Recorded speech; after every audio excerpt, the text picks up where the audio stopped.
불러주셨으면 좋겠어요. 만세반석 열리니 같이 읽겠습니다. 부르겠습니다.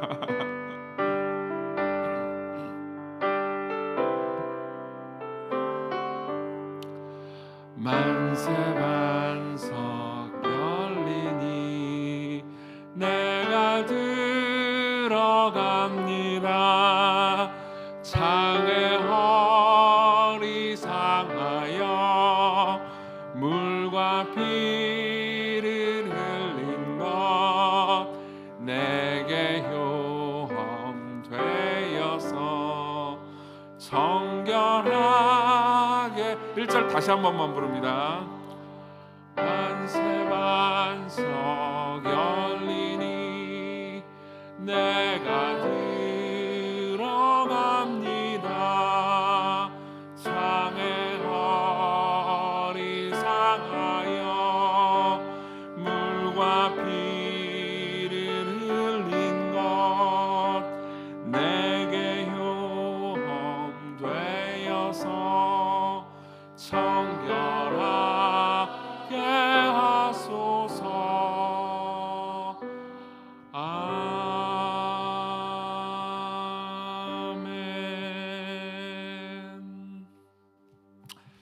역시 저는 찬양 인도를 못해요. 네. 제가 이 노래를 부른 이유가 있어요. 예전에 제가 처음 이 노래를 언제 불렀냐면 제가 중학교 때 불렀습니다. 제가 중학교 때 교회를 처음 갔거든요. 근데 그때 이걸 부를 때 되게 이상하게 생각했습니다. 만세반석이 뭐지? 네, 만세인가? 라고 생각을 했었어요. 혹시 여기 계신 분들 중에서도 도대체 이 만세반석이 뭐지? 라고 생각하시는 분들이 분명히 계실 겁니다. 예, 대놓고 창피해서 말은 못하지만 여기서의 만세를 이거하고 헷갈리신 분들 분명히 있어요. 제가 장담하고 끝나고 나서 제가 여러분들 용서해 줄 테니까 저도 그렇게 생각했어요 라고 저한테 알려주세요. 분명히 있습니다. 분명히. 당연히 여기서 만세반석은 이제 그런 의미는 아니고요. Rock of Ages, 그러니까 만세가 오랜 기간, 만 세대 를 의미하는 거예요. 아주 오랜 기간 동안의 바위라는 거죠. 오랜 기간 동안의 바위. 더 이상하지 않습니까? 게다가 열린이 내가 들어 이게 뭔 소리예요? 그렇잖아요. 저희가 처음에 이 찬송을 불렀을 때 뭔 소리지? 만세반석 열린이 내가 들어간다고? 그러니까 만세반석도 이상하지만 그게 열리는데 들어가는 건 더 이상했습니다. 그리고 그 다음에 그러니까 저는 그 전 문장과 다음 문장이 연결이 안 되는 게 너무너무 고통스럽거든요. 그래서 옛날에도 제가 설교를 들 때 이제 설교하시다가 보면은 제가 뭐 이해가 못해서도 그러는데 어떤 분들은 말하는 경우에 이제 논리적으로 말을 못하는 경우도 많이 있잖아요. 그럼 진짜 너무 고통스러웠어요. 왜 앞 문장과 뒷 문장이 연결이 안 되잖아. 논리적으로 말도 안 되는 소리잖아. 이렇게 생각하면은 죽을 것 같았습니다. 근데 만세반석 열리니 내가 들어가는데 창의 허리 상하 이게 뭔 소리예요?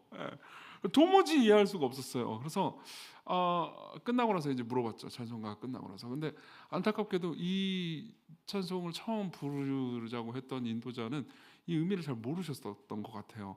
아니면 말씀해 주셨는데 제가 못 알아들었든지요. 그래서 이건 저한테 미스테리로 남았었습니다. 여러분들은 어떻습니까? 여러분들은 이 이야기를 이미 아시는 분들도 계실지 모르겠습니다. 아신다면 이 가사는 정말 잊을 수 없을 정도로 굉장히 은혜로운 가사가 됩니다. 그럼 만약 모르신다면요, 오늘 이 내용이 잊을 수 없을 정도로 은혜로운 가사가 됐으면 좋겠습니다. 그리고 당연히 이 가사는요, 성경의 배경이 있고요. 그리고 우리가 오늘 읽을 본문과 그 내용이 그 배경이에요. 우리 출애굽기 17장으로 가겠습니다. 출애굽기 17장 1절부터 7절입니다. 출애굽기 17장 1절부터 7절 제가 여러분들 위해서 읽어드리겠습니다. 하나님의 말씀을 들으십시오.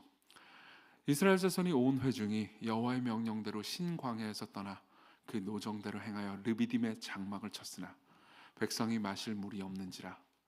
백성이 모세와 다투어 이르되 우리에게 물을 주어 마시게 하라. 모세가 그들에게 이르되 너희가 어찌하여 나와 다투느냐? 너희가 어찌하여 여호와를 시험하느냐?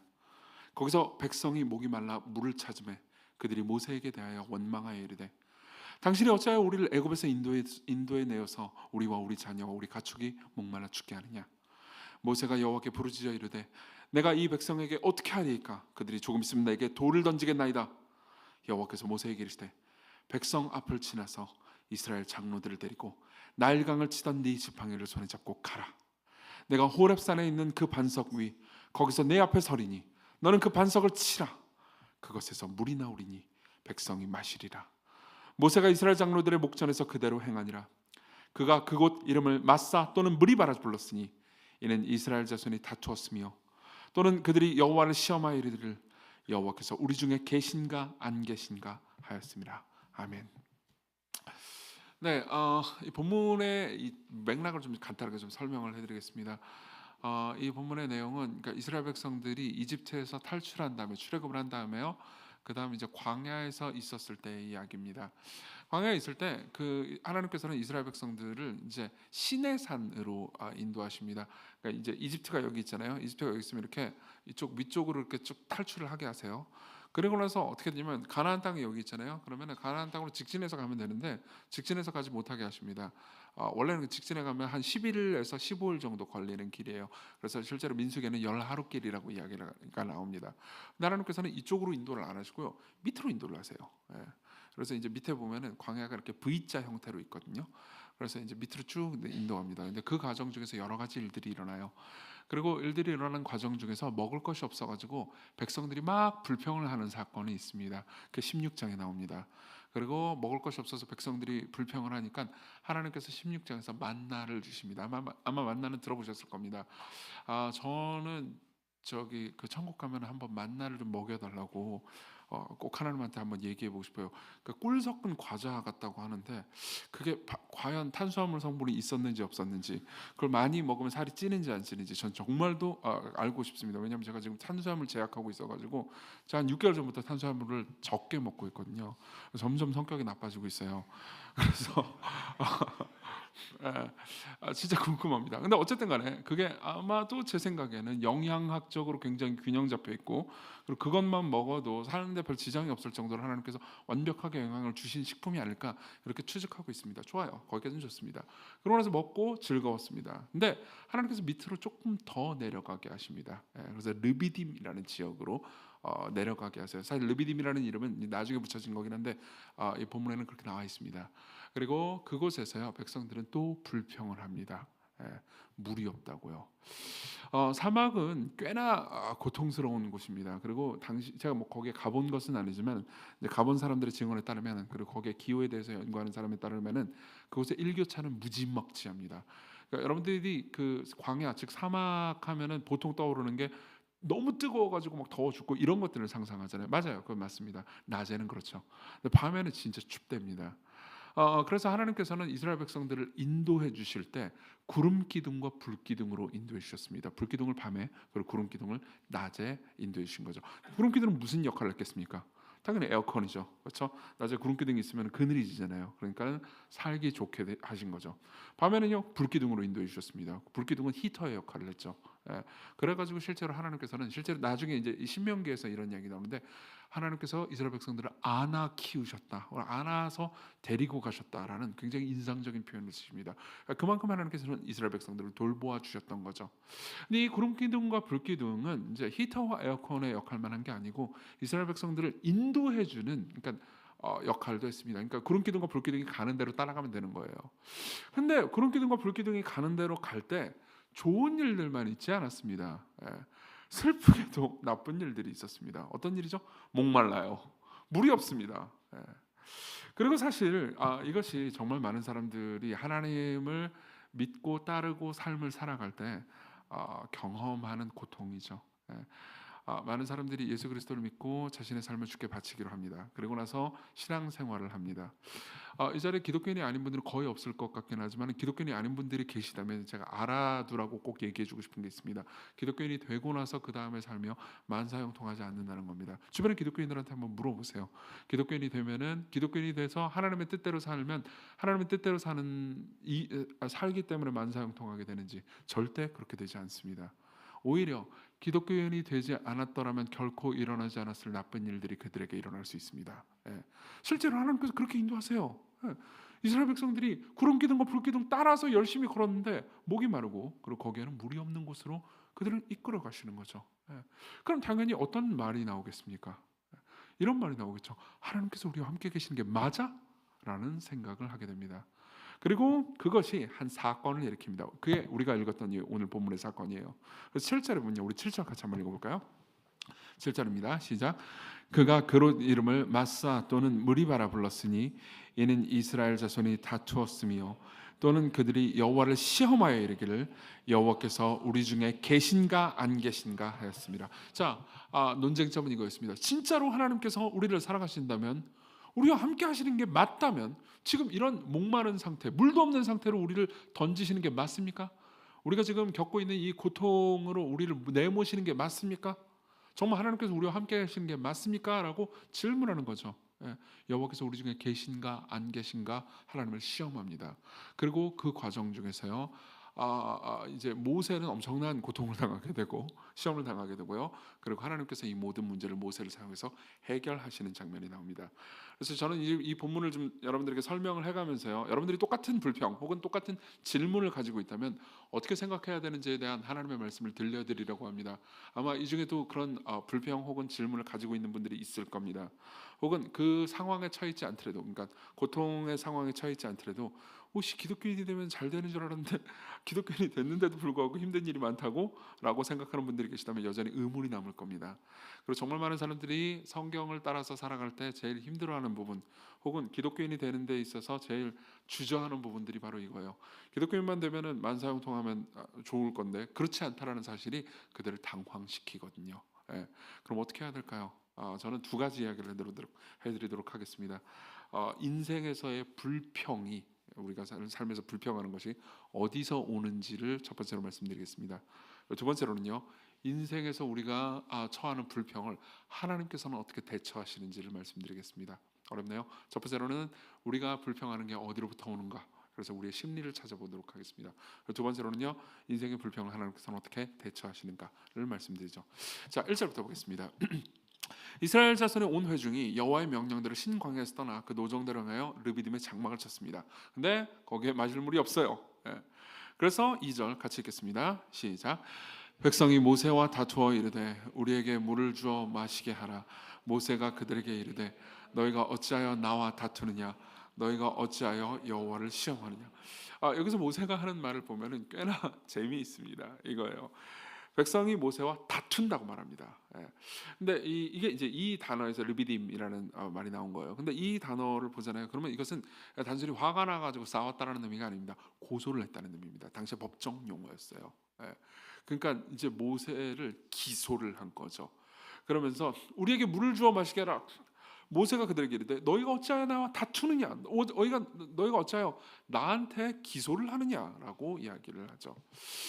이거는 그러니까 모세의 심정을 제 생각에는 훨씬 더 좀 제가 좀 잘 이해할 수 있는 면이 있는 것 같습니다. 지금 백성들은 누구한테 화가 났죠? 하나님한테 화가 났습니다. 왜? 하나님께서 말씀하시는 대로 불기둥과 구름기둥을 따라서 갔는데, 즉 하나님의 인도를 따라서 갔는데 왜 나는 목말라야 합니까? 왜 나는 고통당해야 됩니까? 그럼 이제 하나님한테 따지면 되잖아요. 근데 하나님이 눈에 보이진 않지 않습니까? 그럼 보통 하나님을 대표하는 사람처럼 보이는 사람을 향해서 따지죠. 백성들은 거기서 한 발 더 나갔습니다. 따지는 정도가 아니었어요. 기소를 해서 죽여버리려고 했습니다. 여기서 다퉜다라는 말은 진짜 기소해서 사형 선고를 내리려고 했다는 겁니다. 그리고 모세는 억울하죠. 왜냐하면 하나님이 잘못한 것이 내가 잘못한 건 아니잖아요. 모세 입장에서는. 저도 종종 이런 걸 느낍니다. 그러니까 제가 앞에서 설교를 하는 사람이고, 그리고 성경을 해설해서 여러분들에게 전달하는 사람이다 보니까는 여러분들이 하나님한테 화가 나잖아요. 그럼 저한테 따지는 경우가 많습니다. 진짜예요. 그래가지고 약간 카톡 오면은 카톡 와가지고 이제 목사님 통화할 수 있나요? 이런 카톡이 있거든요. 일주일에 보통 2통에서 3통 정도는 옵니다. 딱 보면은 느낌스가 와요. 이거는 오늘 내가 좀 1시간 정도 시달려야 되는 카톡이다. 아니면은 즐거운 거다, 이런 느낌이 옵니다. 사실 이제 최근에 좀 많은데, 그럼 이제 보통 예의 바르게 말하지만은, 그러니까 저한테 따지는 경우도 많습니다. 그리고 심지어 그러니까 목사님이 제대로 하나님 말씀을 전한 게 맞냐? 그러면 저도 좀 약간 위축되기도 하죠. 그리고 이 과정 중에서 그러니까 되게 안타깝기도 합니다. 왜냐하면 저도 기독교인이고 저도 사람이잖아요. 저 하나님이 아니잖아요. 저도 삶에서는 고통당할 때가 있습니다. 저도 하나님한테 따지고 싶을 때가 있다고요. 그리고 저도 하나님한테 삐집니다. 그럼 전 누구한테 얘기해야 되나요? 여러분들한테 얘기해야 되나요? 여러분, 저는 하나님한테 삐졌습니다. 다음 주부터 교회에 나오지 마세요. 이 교회는 망했습니다. 이렇게 말해야 되나요? 그럴 수 없잖아요. 그럼 어떻게 해야 될까요? 예.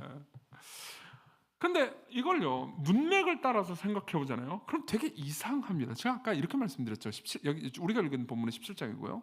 16장은 어떤 내용이라고 그랬죠? 이스라엘 백성들이 배가 고파서요. 예. 하나님께 따졌더니 하나님께서 만나를 보내주셨습니다. 예. 그게 16장이라고요. 예. 그리고 지금 우리는 17장에 와 있습니다. 실제 당시의 시간적인 격차도 없어요. 그러면은 여기서 우리는 이스라엘 백성들이 지금 표현이 좀 이렇게 저렴해서 죄송합니다. 세대갈이라고 말하지 않을 수가 없습니다. 안 그래요? 예. 아니 벌써 까먹었다고? 이런 생각을 하는 거죠. 예. 물론 저는 이스라엘 백성들을 비판하고 싶은 건 아닙니다. 왜냐하면 저를 포함해서 우리 모두가 사실 같은 위치에 처해 있죠. 예. 아우구스트 스토플러디라는 그러니까 되게 유명한 청교도 신학자가 있습니다. 이 사람이 이 본문에 대해서 한 유명한 설교가 남아 있거든요.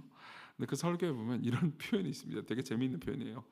하나님이 마지막으로 당신을 위해 오셨던 것이 30분 전이라 하더라도 항상 30년 전인 것처럼 느껴진다. 예. 이해되십니까?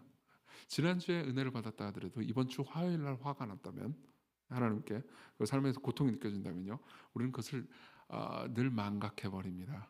예. 그리고 이것은 그러니까 우리 자신의 그 뭐라고 해야 될까요?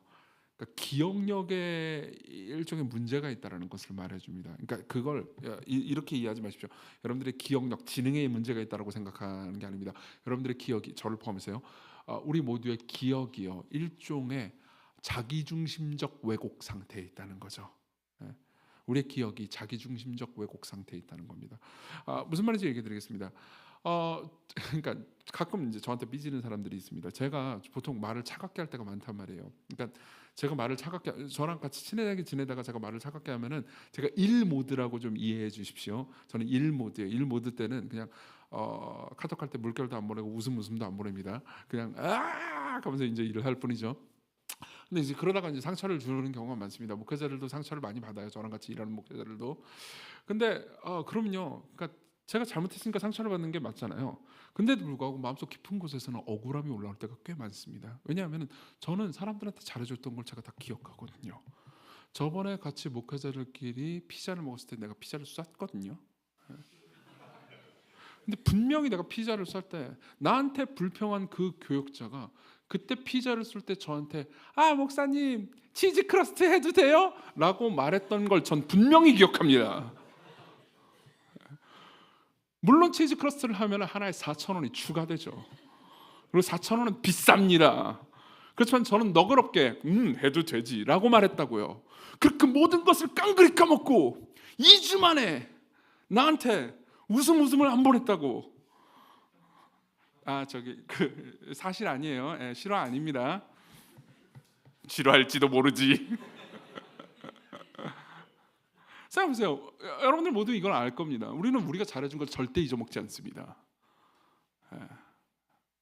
그렇지만 우리가 못했던 것은 금방 잊어버리죠. 생각해보세요. 그럼 제가 나는 너한테 치즈 크러스트를 해줬다고 라고 말하면요, 그 사람은 할 말이 없을까요? 당연히 그 사람도 할 말이 있을 겁니다. 목사님 저번에 뭘 까먹어가지고 뭘 내가 커버해줬던 걸 잊어버리셨나요? 라고 말할 수 있을 겁니다. 당연히 저는 잊어버렸죠. 물론 제 뇌에서 기억에서 그 정보가 사라졌다는 의미는 아닙니다. 정보는 남아있죠. 그렇지만 정보의 중요성이 사라졌죠. 이해되십니까? 자, 이게 하나님과 인간 사이에서 늘 벌어지는 일입니다. 인간끼리도 벌어지는 일이에요. 근데 인간은 차라리 눈이라도 보이잖아요. 그리고 우리끼리는 예의라도 있습니다. 그렇죠? 함부로 말했다가는 왕따가 될지도 모른다라는 두려움도 있죠. 그렇지만 하나님은 어떻습니까? 눈에 안 보이잖아요. 그러니까 마음대로 비판할 수 있는 거죠. 이 지점에서 저는 예전에 팀 캐러 목사님이 했던 되게 재미있는 설교의 일부분이 기억납니다. 팀 캐러 목사님은 그러니까 뉴욕에서 목회를 했습니다. 그리고 뉴욕에 아마 이제 아주 오래전에 20몇 년 전에 있었던데 9.11 아시나요? 2001년도에 있었죠. 큰 사건이었으니까 아실 겁니다.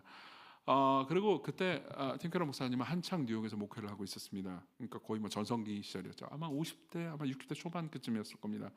근데 그때 9.11 때 이제 뉴욕에 이제 정말 많은 사람들이 죽었죠. 그 쌍둥이 빌딩이 폭파됐고, 그리고 너무 많은 사람들이 죽었고, 사람들이 가족을 잃었고, 고통에 울부짖고 있었습니다.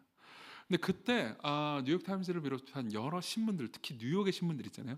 거기에 보면은 이런 기사들이 정말 이런 사설 칼럼 기사들이 정말 많이 실렸대요. 진짜 신이 살아 있다면은 우리는 신에 대해서 이 모든 끔찍한 일들을 생각하면서 화를 내야 되지 않겠습니까? 라는 내용의 기사가 있었다는 거죠. 예. 그런 것들이 한두 개가 아니었다고 합니다. 예. 그래서 사실 저도 그 이야기를 듣고 나중에 검색해 보니까 그런 것들이 있더라고요. 예. 진짜 하나님이 살아계신다면 이 모든 끔찍한 일을 어떻게 설명할 것인가?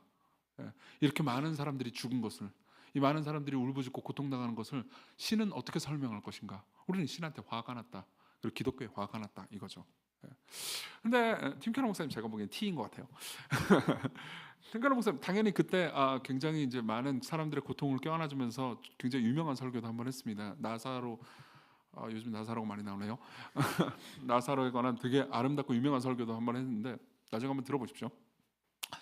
어, 근데 그런 얘기도 하더라고요. 자기가 항상 그 기사를 볼 때 그때 설교 때 말은 못했지만은 그러니까 이런 생각도 들더라는 거죠. 정말 많은 사람들이 9.11 때문에 하나님께 화가 나고 분노를 했지만 그러면 하나님께 나쁜 일이 생겨가지고 하나님께 화가 날 일이었다면은 좋은 일이 있을 때 하나님께 감사할 수도 있어야 되는 거 아니에요? 그렇잖아요.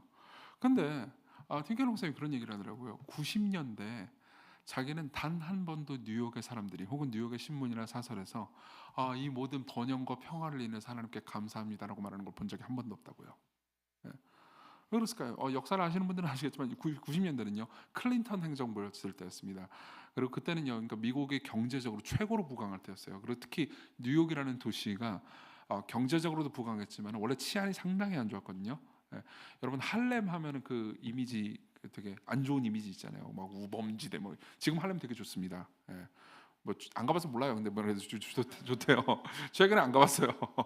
지금 할렘 되게 좋다고 하더라고요. 예. 근데 그때 당시 치안이 할렘이나 이런 데 치안이 상당히 좋아진 게 그 90년대 때였습니다. 그럼 사람들이 그 90년대 때 치안이 좋아지고 그리고 경제적으로 부강하고 번영해 가지고 사람 하나님께 감사했을까요? 당연히 그러지 않았죠. 예. 그런 사람은 아무도 없었습니다. 이 지점에서 여러분들이 이 생각을 하시는 게 되게 중요할 것 같습니다. 하나님을 바라보는 우리의 관점이 늘 삐뚤어져 있다라는 것을 아는 것은 여러분들과 하나님과의 관계에서 대단히 도움이 됩니다. 다시 한번 말씀드릴게요. 하나님께서 하시는 일을 보는 우리의 관점이 늘 삐뚤어져 있고 자기중심적이라는 것을 기억하는 것은 여러분들과 하나님과의 관계에서 아주 도움이 됩니다. 여러분들이 화를 내기 전에 잠깐만 생각을 해보는 겁니다. 여러분들이 하나님께 기소를 하기 전에 도대체 이 모든 것이 왜 일어난 겁니까? 하나님 도대체 어디 계십니까? 당신이 살아계시고 나와 함께 계시는 게 맞습니까? 라고 울부짖기 전에 그렇게 울부짖는 건 나쁜 게 아닙니다. 아무것도 안 하는 게 냉담한 게 더 나쁠 수 있어요. 그렇게 화를 내는 것 자체가 나쁘다고 말하고 싶지는 않습니다. 그렇지만 화를 낼 때 내더라도 생각을 하는 거죠. 내가 하나님께서 나한테 번영과 평화와 기쁨을 주실 때 감사한 적이 있었던가? 한번 생각해 보십시오. 예. 이 지점에서 저는 항상 그러니까 C.S. 루이스가 한 말이 생각납니다. 루이스는 제가 설교 때 아마 제일 많이 인용한 사람이 팀 켈러와 더불어서 C.S. 루이스겠죠. C.S. 루이스는 그러니까 20세기 최고의 변증가라고 불리는 사람입니다. 그러니까 기독교 변증에 대해서 굉장히 잘했던 사람이에요. 근데 루이스의 전기를 보잖아요. 그러면 루이스의 생애 말년에 그러니까 기독교 변증가로서 자기가 유명해지고 그리고 변증을 하는 거에 대해서 좀 지쳤다라는 이야기가 나와요. 예. 왜 그러냐면 이런 거예요. 그러니까 사람들은 하나님한테 질문합니다. 아니 신이 살아계시다면 신이 이렇게 좋은 일을 한다면 이건 무슨 문제죠? 고통의 문제는 어떻게 생각해야 되죠? 도대체 이건 어떻게 생각해야 되죠? 인권은 어떻게 생각해야 되죠? 그러면서 막 하나님께 질문합니다. 루이스는요, 그러니까 전례 없는 지성으로 굉장히 탁월한 대답을 내놓았죠. 그럼 사람들은 계속해서 루이스한테 질문을 하는 거예요. 루이스는 거기에 대해서 좋은 책들도 되게 많이 냈고, 그러니까 되게 잘 했습니다. 그럼 사람들이 그 모든 이야기를 듣고 나서 예수님을 잘 믿고 받아들이고 하나님 뜻대로 살았냐? 그렇지 않았다는 거예요. 예. 그러니까 도대체 이게 무슨 의미인가라는 생각이 안 들 수가 없었겠죠. 예. 그런데다가 점점 자기가 변호사가 되는 것 같은 느낌이 드는 겁니다. 예. 하나님의. 그 나쁜 건가요? 그게 나쁘진 않죠. 그렇지만 루이스는 이렇게도 얘기합니다. 들어보십시오. 루이스가 쓴 책 중에서 피고석의 하나님이라는 되게 재미있는 책이 있거든요. 재밌지 않습니까? 하나님이 피고석에 있다니 그렇죠? 재판장이 아니고요. 그리고 그 책에 보면 이런 표현이 있습니다. 들어보십시오. 고대인은 피고인이 재판장에게 가듯이 하나님께 또는 신들에게 나아갔습니다. 현대인의 경우에는 그 역할이 뒤바뀌었습니다. 인간이 재판장이고 하나님은 피고석에 계십니다. 인간은 상당히 이해심 많은 재판장입니다. 하나님이 전쟁, 가난, 질병을 허용하신 일에 대해서 조리에 맞는 변호를 내놓으시면 귀 기울일 준비가 되어 있습니다. 재판은 하나님의 무죄의 방면으로 끝날 수도 있습니다. 그러나 중요한 사실은 인간이 판사석에 앉아 있고 하나님은 피고석에 계시다는 겁니다. 어떻게 느껴지십니까? 저는 기독교 변증이 잘못됐다고 말하는 게 아닙니다. 저도 변증가 중에 한 명입니다. 아니다, 변증가라고 하면 너무 좀 교만해 보여. 변증가를 좋아하는 사람이라고 해야 되죠. 네, 저도 변증을 좋아하는 사람 중에 한 명입니다. 그래서 설교 때 항상 변증이 들어가죠. 네. 그렇지만 생각해보세요. 제가 이정규가 아주 유능한 변호사인 거예요. 그리고 불쌍한 피고석에 있는 하나님을 변호하는 겁니다. 그리고 사람들이 판사석에 서가지고 바보 같은 변호사가 막 말하는 하나님 사실 이런 분이라고요 라고 얘기를 하면은 고개를 끄덕끄덕이면서 그래 하나님이 나를 삐지게 했지만 그래도 이번에는 한번 봐준다 라고 생각하는 게 이상하게 느껴지지 않습니까? 네. 자, 바로 이 상황이었습니다. 이스라엘 백성들은 화가 났습니다.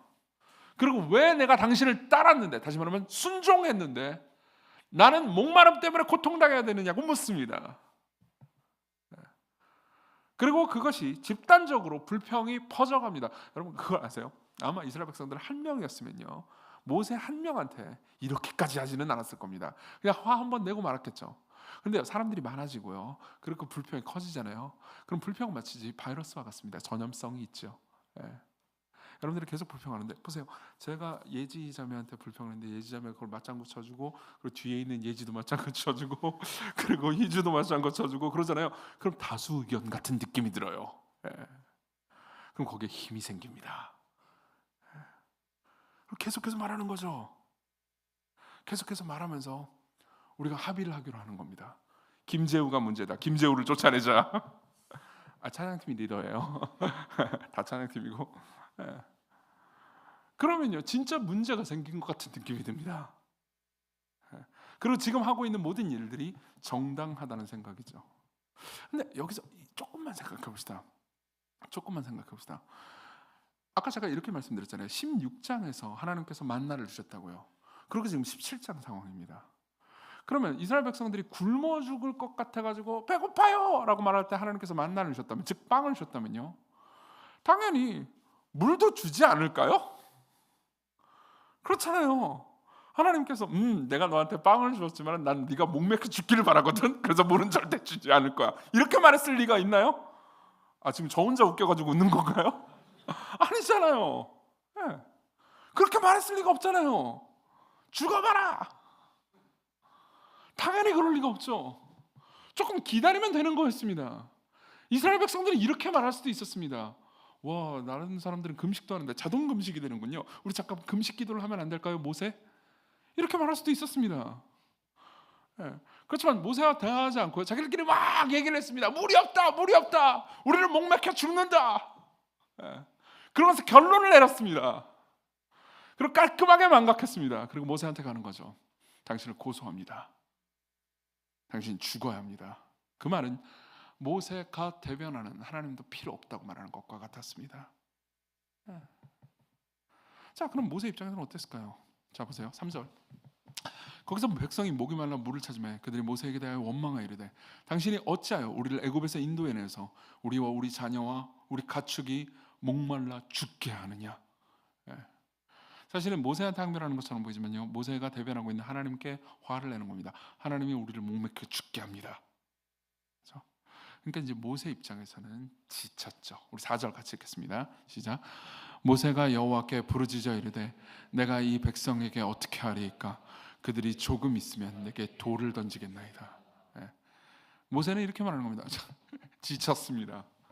이제 이 백성들하고 같이 못 있겠습니다. 좀 있으면 재판도 없이 나를 죽일 것 같아요. 그렇죠? 모세가 이스라엘 백성들의 리더긴 하지만 모세는 한 명입니다. 그리고 이스라엘 백성들은 다수라고요. 이들이 마음을 먹고 모세를 죽이려고 한다면 모세는 끝장입니다. 그렇죠? 그리고 모세는 실제로 목숨의 위협을 느낀 것 같습니다. 그리고 하나님한테 가는 거죠. 도대체 나는 어떻게 해야 됩니까? 예. 그리고 나서 하나님께서 대답을 해주십니다. 이제 하나님께서는요 우리의 불평에 대해서 어떻게 대답을 해주시는지 볼 수 있죠. 우리 5절을 보겠습니다. 여호와께서 모세에게 이르시되 백성 앞을 지나서 이스라엘 장로들을 데리고 나일강을 치던 네 지팡이를 손에 잡고 가라. 자 보세요. 여기서 우리는요, 그러니까 이 장면, 성경 항상 간결하게 기록되어 있거든요. 간결하게 기록되어 있기 때문에 이 장면은 그냥 쓱 읽어버리기 쉽습니다. 근데 이제 이 모든 장면이요 법정 드라마라는 생각을 하시면요 완벽하게 이해될 수 있습니다. 자, 백성들은 화를 냈습니다. 그리고 하나님께 모세가 기도했습니다. 그리고 하나님은요 모세한테 이제 대답을 해주십니다. 어떤 대답을 했냐면요, 백성 앞을 지나라고 말합니다. 그리고 이스라엘 장로들을 데리고 가라고 말합니다. 예, 여기에서요 이미 이제 당시의 법에 익숙한 사람들은요 이게 법정 장면이라는 것을 알아챕니다. 왜냐하면 고대 법정 장면이 이렇습니다. 그러니까 재판관이 판사가요 지팡이를 가지고 갑니다. 보통 이 지팡이는 그러니까 지금의 그 판사봉 같은 거 있잖아요. 그런 역할을 했죠. 그리고 장로들은요 배시몬의 역할을 합니다. 자, 배시몬들을 끌고 모세가 옵니다. 그리고 지팡이는 어떤 지팡이죠? 나일강을 치던 지팡이입니다. 자, 백성들이 있습니다. 백성들은 화가 났습니다. 그리고 이스라엘 백성들 앞에서 모세가요 지팡이를 잡고 배시몬다를 끌고 뒤에 옵니다. 자, 그럼 이 상황이 백성들에게는 어떻게 보였을까요? 예. 이 지팡이가 어떤 지팡이라고 그랬죠? 나일강을 치던 그 지팡이요, 맞죠? 그리고 백성들은 본 게 있습니다. 뭘 봤죠? 이 지팡이로 나일강을 칠 때 나일강이 피바다가 되는 걸 봤습니다. 맞죠? 그리고 백성들은 자신이 까먹었던 것을 기억했을 겁니다. 어떤 거죠? 지금 우리가 누구한테 개긴 거지? 누구한테 개겼긴요? 나일강을 피바다로 만든 분한테 개겼죠. 지금 이 상황에서 모세가 이 지팡이를 가지고 한번 휘두르거나 한번 땅을 치거나 한번 얍 이렇게 하잖아요. 이건 너무 경망했군요. 얍. 왜 이런 개그가 생각나는 거지? 그럼 어떻게 될까요? 아마 그들은 몰살당할 수도 있을 겁니다. 그렇죠? 그리고 무엇보다 이게 법정 장면이라는 것을 기억하는 게 중요합니다. 진짜로 이걸 가지고 유죄 판결을 내잖아요. 그러면 이제 하나님의 진노가 그들 위에 임할 수 있습니다. 그리고 6절 6절 너무 멋있는 구절이니까 같이 한번 읽어보겠습니다. 시작. 내가 호렙산에 있는 그 반석 위 거기서 네 앞에 서리니 너는 그 반석을 치라. 그것에서 물이 나오리니 백성이 마시리라. 모세가 이스라엘 장로들의 목전에서 그대로 행하니라. 저 보세요. 5절까지만 보잖아요. 그러면 이건 호러입니다. 장르가요. 예. 호러예요. 진짜예요. 아마 백성들은 공포에 질렸을 겁니다. 예. 그러고 나서 하나님께서는 뭐라고 말씀하시냐면 호렙산에 있는 그 반석을 가라고 합니다. 예. 그리고 그 반석 위에 잘 보세요. 여기서 그냥 지나가지 말고 잘 보셔야 됩니다. 반석 위 거기서 네 앞에 누가 선다는 겁니까? 6절 맨 앞에 무슨 말이 있죠? 내가가 있습니다. 그러니까 이거요. 하나님께서 이렇게 말씀하시는 겁니다. 내가 반석 위에 서겠다. 왜 반석 위에 섰을까요? 당시에 이 반석은 아마 재판정을 상징하는 것이었을 겁니다. 자, 반석이 있어요. 재판정이 있습니다. 배심원단이 있어요. 모세가 지팡이를 들고 있습니다. 모세가 이 반석을 땅 치잖아요. 그럼 마치 판사봉을 이렇게 휘두르는 것처럼요 유죄 판결이 내려지고 그들은 다 죽을 겁니다. 근데 지팡이로 모세가 반석을 치라고 하는데 문제는 뭐냐면 그 반석 위에 누가 있죠? 여호와께서 계십니다. 그럼 필연적으로 모세가 반석을 치려면 누구를 쳐야 하는 거죠? 여호와를 쳐야 합니다. 반석을 쳤고 반석은 갈라졌고 바꿔서 패놓으면 열렸고 거기서 물이 나옵니다. 그게 의미하는 바는 당시에 사람들이 직관적으로 바로 파악했을 겁니다. 그들이 잘못했습니다. 그리고 하나님은 판사시고 그들을 벌하시는 심판정으로서 서셔야 하는데 이상하게 하나님께서 피고석에 서십니다. 그리고 모세가 지팡이로 그 피고석에 있는 그 바위를 쳤을 때 그것은 마치 하나님을 치는 것과 똑같았습니다. 그리고 기적이 일어났고 그 반석이 쪼개지면서 거기서 물이 터집니다. 하나님이 파괴되었고 반석은 열리고 거기서 물이 나옵니다. 그분이 피고석에 서셨고 그분이 쪼개지셨고 그분이 벌을 받았습니다. 그리고 물이 나오죠.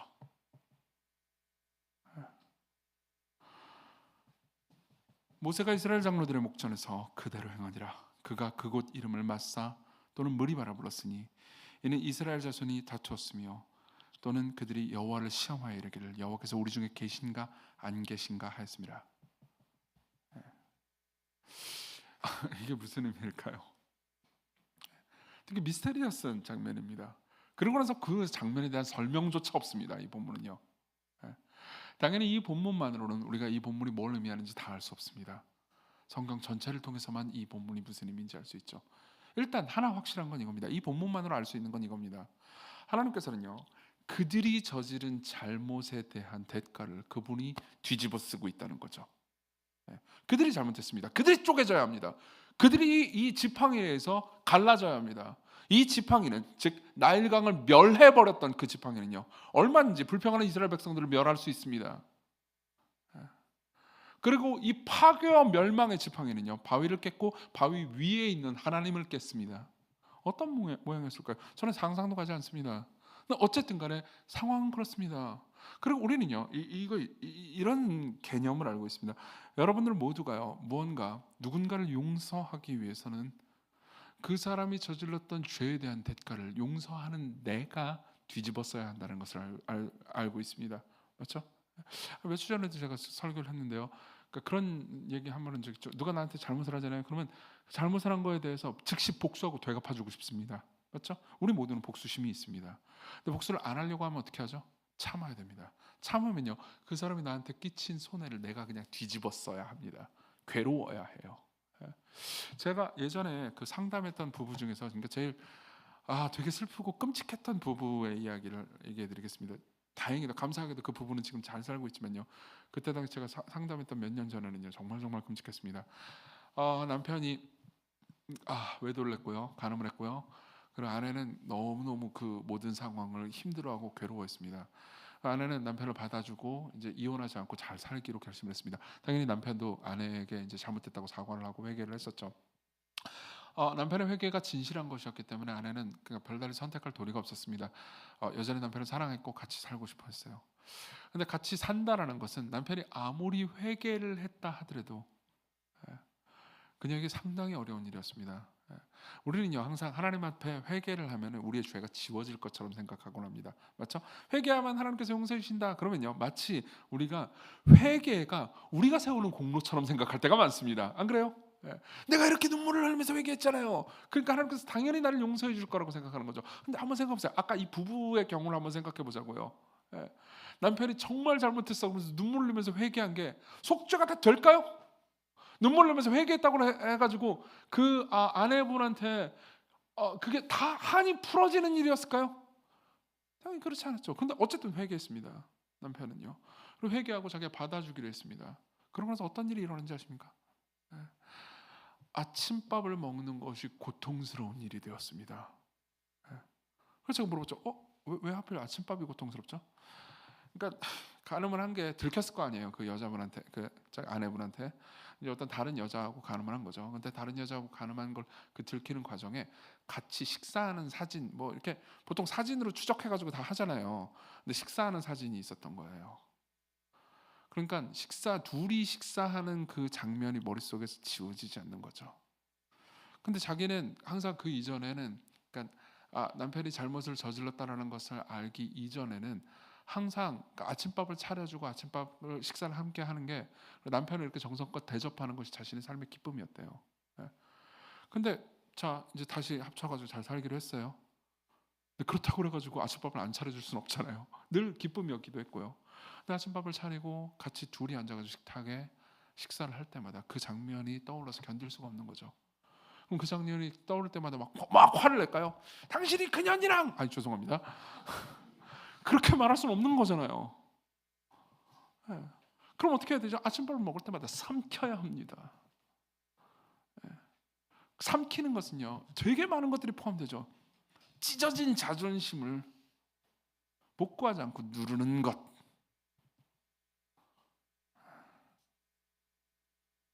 자, 이걸 이런 식으로 한번 생각해 보자고요.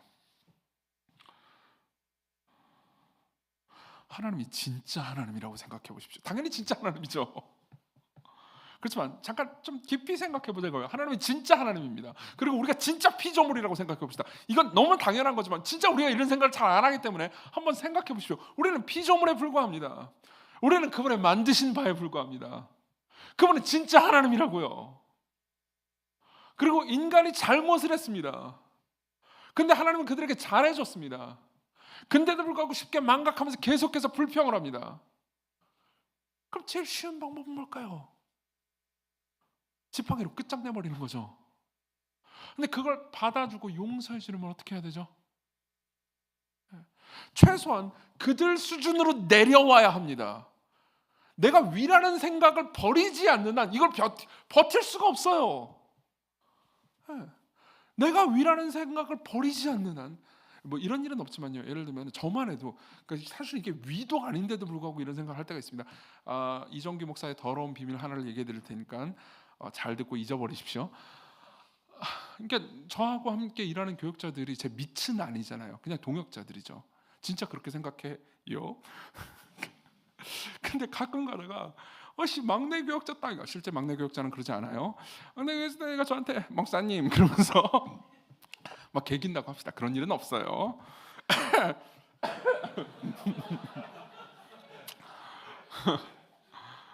근데 그걸 용서를 하거나 최소한 대화를 하려고 하잖아요. 그러면 내가 담임 목사야, 내가 위인데, 내가 지금 몇 년 차인데 너 따위가, 이런 생각을 내려놔야 합니다.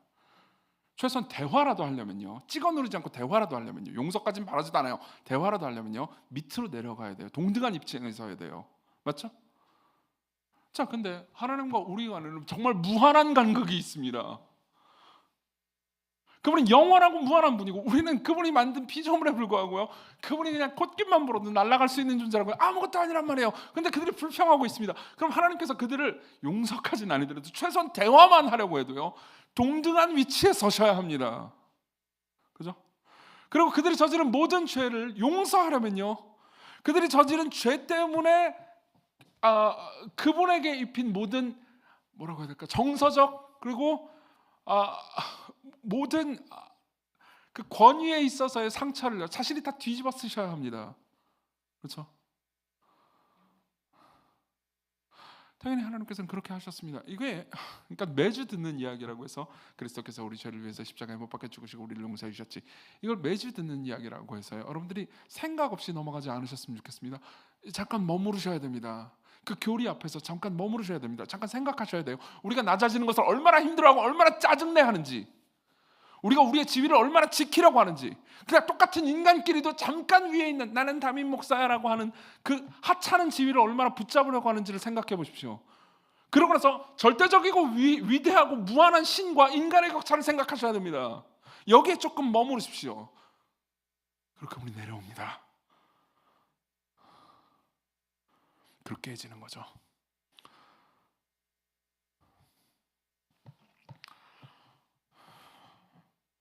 이 이야기는 우리가 받아야 될 정죄의 심판을 그리스도께서 대신 받으시고, 그로 인해서 우리가 그분이 받아 마땅한 영원한 생명을 풍성하게 누렸다라는 이야기의 그림입니다.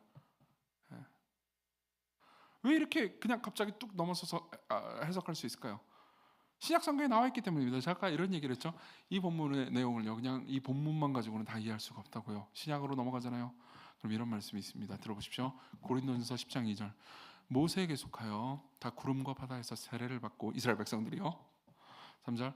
다 같은 신령한 음식을 먹고 다 같은 신령한 음료를 마셨으니, 신령한 음식은 만나를 가리키죠. 그 다음 신령한 음료를 마셨으니 이는 그들을 따르는 신령한 반석으로부터 마셨으며, 반석 얘기가 나왔네요. Rock of Ages, 영원한 반석. 그 반석은 곧 그리스도시라. 물론 오해하지 마십시오. 그 반석이 진짜 예수님이었다는 의미는 아닙니다. 예수님이 반석 형태로 있었다는 의미는 아니에요. 이 반석은 예수 그리스도를 가리키는 그림자 혹은 모형이라는 거죠. 실제로 하나님께서 그 반석 위에 쓰셨고 모세가 지팡이로 칠 때 아마 모세는 두려웠을 겁니다. 모세는 아마 하나님의 임재를 그때 느꼈을 거예요. 그리고 생각했겠죠. 진짜 쳐도 돼? 하나님인데? 물론 쳐도 되죠. 하나님께서 명령하셨으니까요. 모세는 쳤고요. 이 미스터리한 이야기는요, 여기서 끝나버립니다. 거기서 물이 터져 나오는 걸로요. 그렇지만 우리는요, 이 이야기가 어떻게 성취되는지 알 수 있습니다. 왜냐하면요, 요한복음 19장 34절이 이렇게 말하고 있기 때문이죠. 그중 한 군인이 창으로 예수님의 옆구리를 찌르니 곧 피와 물이 나오더라. 이 이야기는 진짜로 문자적으로 성취됐습니다. 그리고 우리는 생각할 수 있는 거죠. 그분이 인간과 하나님의 격차를 뛰어넘어서 인간이 되셔서 우리가 저지른 모든 죄에 대한 대가를 그분이 대신 뒤집어 쓰시고 우리를 용서하시기 위해서 그분이 감수했던 모든 자존심과 모든 지위의 손실을 감수하면서 무엇을 하셨는지를 묵상하는 겁니다. 저는 여러분들이 다 알고 있는 이야기를 묵상하도록 요구하고 있습니다. 여기 머무르시라고요. 잠깐 머무르세요.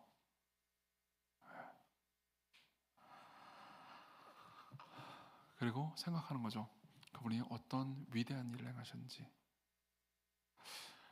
우리가 읽었던 본문은 아니지만요, 출애굽기에 보면 또 다른 사건이 있습니다. 32장에 보면 나와요. 어떤 사건이 있냐면요, 이런 말씀이 있습니다.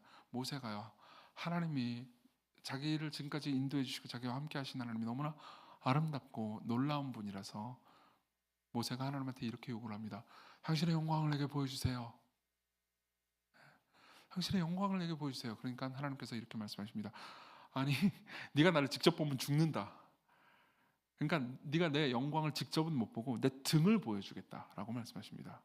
그러고 나서 이스라엘 백성들 앞에 모세가요. 그러니까 하나님께서 모세를요, 어떤 바위에 열린 틈에다가 집어넣으십니다. 얼마나 그 틈이 넓은지 모르겠는데 아마 모세가 날씬했을 수도 있어요. 틈에다가 집어넣습니다. 그리고 하나님께서요, 모세 옆을 지나가십니다. 모세는 당연히 알았을 겁니다. 이 열린 틈이 뭘 의미하는지. 왜요? 모세는 바위를 찍은 적이 있었거든요.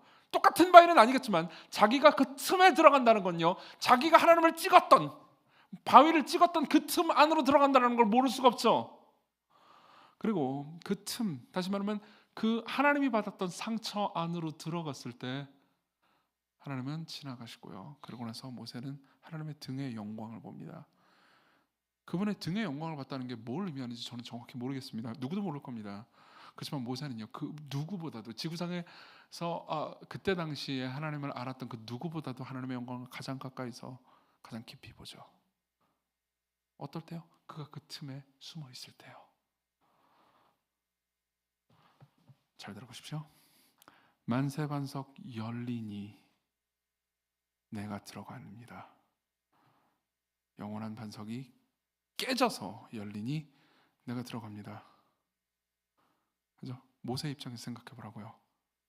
그 다음 가사, 창의 허리 상하여 물과 피를 흘린 것. 자, 다음 구절이 이해되시죠? 내게 효험되어서 정결하게 하소서.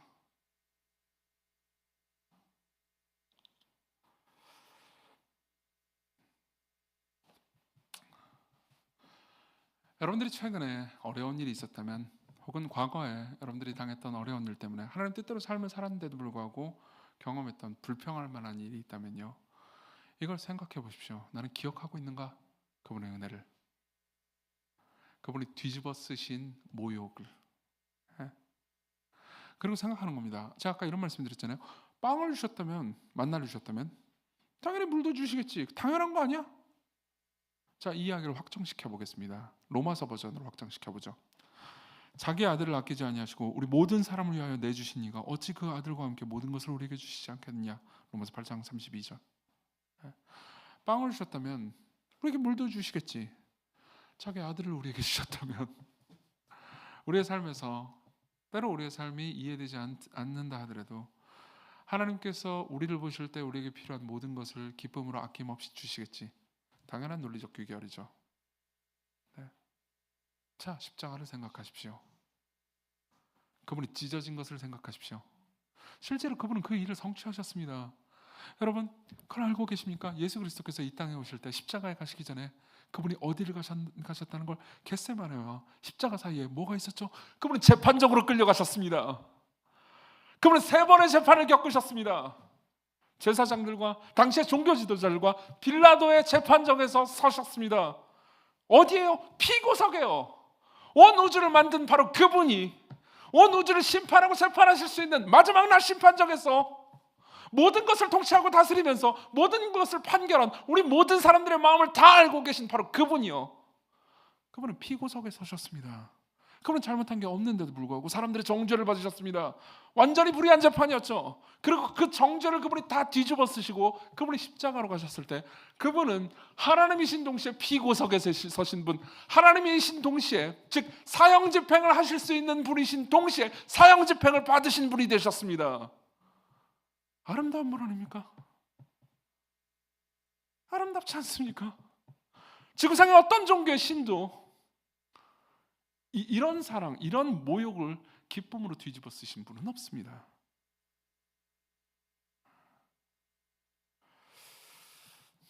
적용합시다. 2가지만 얘기하겠습니다. 첫째, 아까 했던 얘기입니다. 우리의 기억상실증을 생각하십시오. 다시 한번 말씀드릴게요. 만나를 주셨다면요, 당연히 물도 주실 겁니다. 아들을 주셨다면요, 당연히 여러분들에게 필요한 모든 것을 주실 겁니다. 그러니까요, 기도할 때 여러분들이 필요한 걸 구하십시오. 힘드십니까? 힘을 달라고 구하십시오. 위로가 필요합니까? 위로를 달라고 구하십시오. 이 상황에서 어떻게든 나를 해결해 달라고 하나님께 구하고 싶은 게 있습니까? 여러분들의 가족을 위해서, 여러분들의 친구를 위해서, 자기 자신을 위해서, 혹은 여러분들이 필요한 것들이 있어서 구하고 싶은 게 있다면요, 구하십시오. 만나를 주셨다면 물도 주실 겁니다. 아들을 주셨다면 무엇이든지 아끼지 않으실 겁니다. 그게 첫 번째 적용이에요. 2번째 적용입니다. 2번째 적용은 약간 보너스라고 생각하시면 좋겠습니다. 하나님께서 여러분들에게 무언가를 주실 때 앞이 막막해 보이고 불가능해 보인다고 해가지고 좌절하지 마십시오. 하나님께서는 늘 불가능 가운데서 일을 이루실 수 있는 분입니다. 그걸 어떻게 하나요? 자 보세요. 물이 어디서 나왔죠? 바위 위에서요. 바위 밑에 있는 깊은 수맥에서 물이 터져나, 이거 아니에요. 절대 아닙니다. 바위를 깼고요, 바위 위에서 물이 나왔습니다. 생각해보세요. 바위는 수분이 없죠. 양파엔 수분이 있습니다. 당근에도 수분이 있고 브로콜리에도 수분이 있고 고기에도 수분이 있죠. 바위에는 수분이 없다고요. 바위에 수분이 없어요. 바위를 깬다고 해가지고 물이 나오지 않아요.